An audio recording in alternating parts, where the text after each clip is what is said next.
Ini tentu sangat mengganggu. Saya bertemu dengan Pak SBY beberapa hari lalu. Pak SBY cukup terganggu dengan isu ini karena tidak benar yang disebutkan bahwa Pak SBY berada di balik.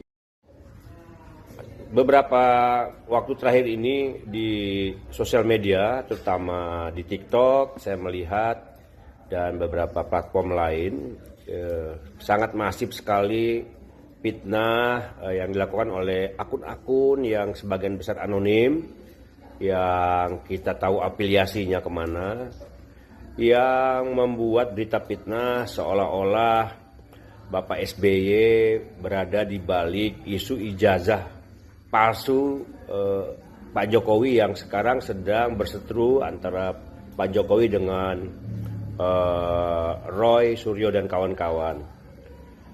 Ini tentu sangat mengganggu. Saya bertemu dengan Pak SBY beberapa hari lalu. Pak SBY cukup terganggu dengan isu ini karena tidak benar yang disebutkan bahwa Pak SBY berada di balik isu ijazah palsu ini, atau bahkan disebut Pak SBY berkolaborasi dengan Ibu Megawati dalam mengungkap soal ijazah palsu Pak Jokowi ini. Jadi sama sekali itu nggak benar. Hubungan Pak SBY dengan Pak Jokowi juga selama ini baik.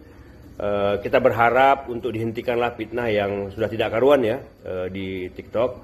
Pak SBY sekarang ini day to day politiknya itu sudah banyak di melukis, kemudian juga seni-seni lainnya, kemudian persiapan poli, berkunjung ke daerah, banyak di Pacitan, kemudian hari-hari politik di partai kan sudah banyak dipimpin oleh Pak Mas Ahaye.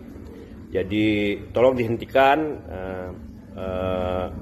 agar fitnah-fitnah tidak meluas ya. Kalau juga tidak dihentikan, ada kemungkinan PSB akan mengambil langkah hukum akan dengan pertama memberikan somasi kepada orang-orang yang sudah membuat fitnah tersebut, dan terbuka kemungkinan untuk menempuh jalur hukum.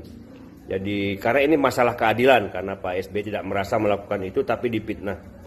Saya kira itu demikian kepada seluruh kader Demokrat untuk tetap membela pemimpin kita yang dizalimi, yang difitnah ini, karena memang betul-betul tidak dilakukan oleh Pak SBY. Kita tahu selama ini Pak SBY selalu mengajarkan kita politik yang putih, yang bersih, yang tidak pernah menyerang orang, tidak pernah membuat fitnah. Tapi kalau kita dizalimi dan difitnah, kita harus melawan. Demikian, selamat tahun baru 2026.